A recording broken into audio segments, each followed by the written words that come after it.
السلام عليكم. سألكم 3 أسئلة، كل سؤال تجاوب عليه ب 50 جنيه. تمام؟ ماشي، امسك المايك. من هو الصحابي الذي اهتز لموت عرش الرحمن؟ سعد بن معاذ. تمام، السؤال الثاني لا صح. اه من هو الصحابي الذي كان جبريل عليه السلام ينزل على صورته؟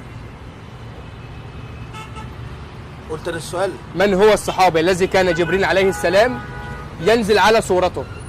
على يعني ينزل للصحابي، سيدنا جبريل ينزل بصورته للصحابي. ينزل بصورته بشكله. بصورته هو. والله فاكر بس. طب قول السؤال الثالث. اقول لك السؤال الثاني.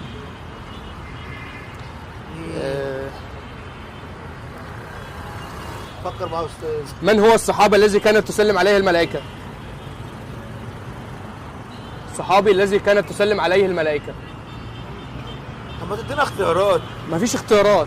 ما انا فاكر. فكر هتجيبها. من هو الصحابي الذي كانت تسلم عليه الملائكة؟ بتقول يا استاذ مش فاكر.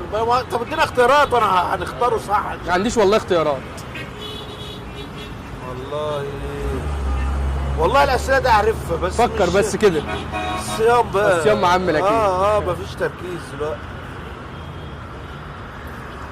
والله انا اسف بقى مش متذكر والله. خلاص كسبت معانا 50 جنيه. 50 جنيه؟ صلي على النبي. طب ليه بتعملوا كده ليه اصلا؟ دي اسئله بننزلها على اليوتيوب والفيسبوك. طب هتنزل الحلقه امتى؟ ان شاء الله هتنزل النهارده يا بكره. ماشي يا سيدي. انا ابن مصر محمود عبد العزيز على اليوتيوب. مصر اخش. انا ابن مصر محمود عبد العزيز على اليوتيوب. ماشي، ربنا يجعلك في كل سنه وانت طيب. السلام. كل سنه وانت طيب. الاول تختار 50 جنيه ولا تختار هديه من اللي في الصندوق؟